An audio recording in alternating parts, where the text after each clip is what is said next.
Oh,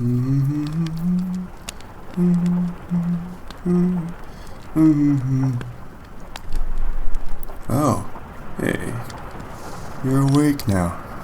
Well, that's a relief. I wasn't sure what she would have done to you. What happened? Oh, you don't remember. Well, you were attacked by that shadowy yokai, Rumia. Yeah, I was on the lookout for objects from the outside world when I encountered you. Completely unconscious and defenseless. And it so happened that she came across you too. She was right about to chow you down for dinner, in fact, but... well, let's just say I was at the wrong place at the right time. And here you are today. Why would she try to eat you? Well, she's a yokai, although yokai nowadays don't usually eat people. Usually. What's a yokai? Yep, figures. You're not from around here. I mean, nobody would be wandering that forest at that late. And usually, humans like you just stay within the village, comfy and safe. But coming from your clothing, you're not from the village either, aren't you? Or Jinsokyo at all.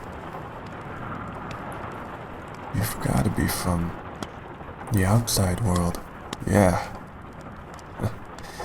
That's strange. I usually stumble upon objects and other things, nooks and crannies from the outside world, but I've never actually stumbled anyone from there before.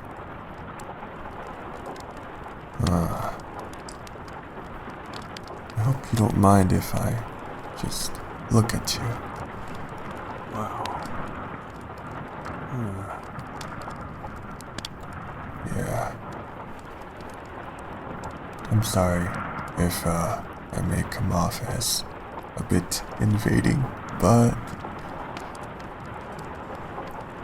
you're very fascinating. Anywho, you're probably wondering how to get back, right? Well, as far as I know, I don't think you can. I've been to the outside world before. I still know how alien-like it was. It was like a completely another dimension for me. Yeah, it was so alien-like, but now it's all blurred to me. It was so long ago, actually. Who am I? I am Rinnosuke Morichika. My friends call me Korin, and I am the proud, astounding owner of my antique shop, Korendo. It's beautiful, ain't it? Right. I don't mean to brag. It's just that nobody usually comes around here. It's quiet. I just wish sometimes I had someone to talk to here. Well, other than those thieving too. Who am I talking about?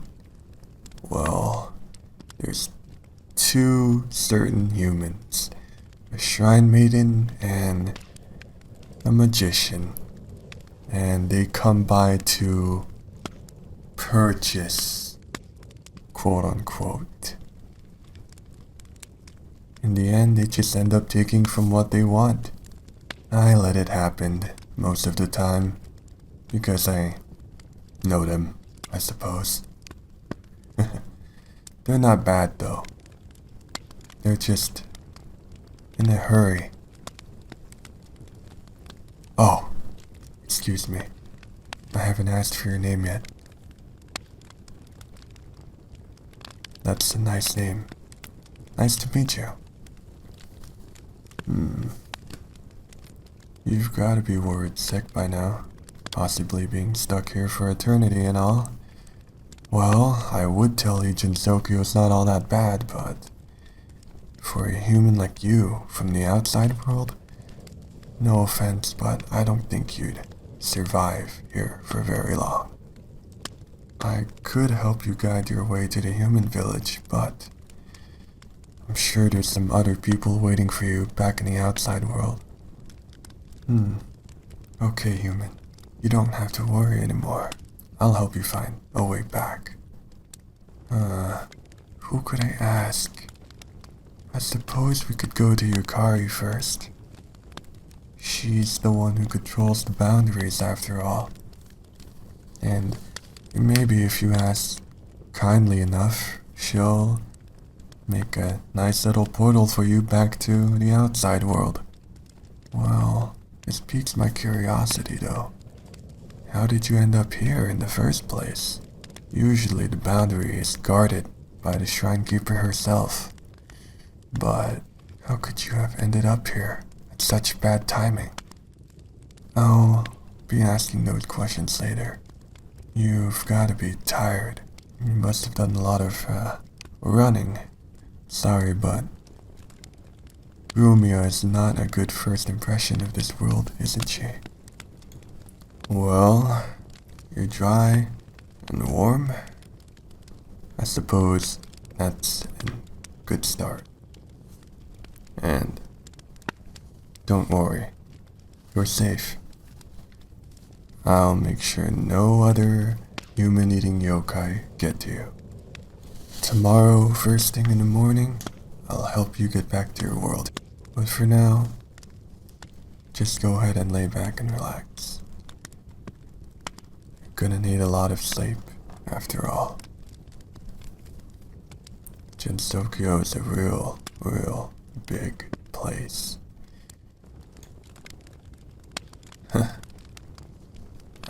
Now that I think about it, I'm sort of excited. I haven't gotten to get on an adventure like this in forever. I'm just glad that I'll be able to adventure Jinsokyo with someone like you. I wonder what sort of shenanigans we'll get into.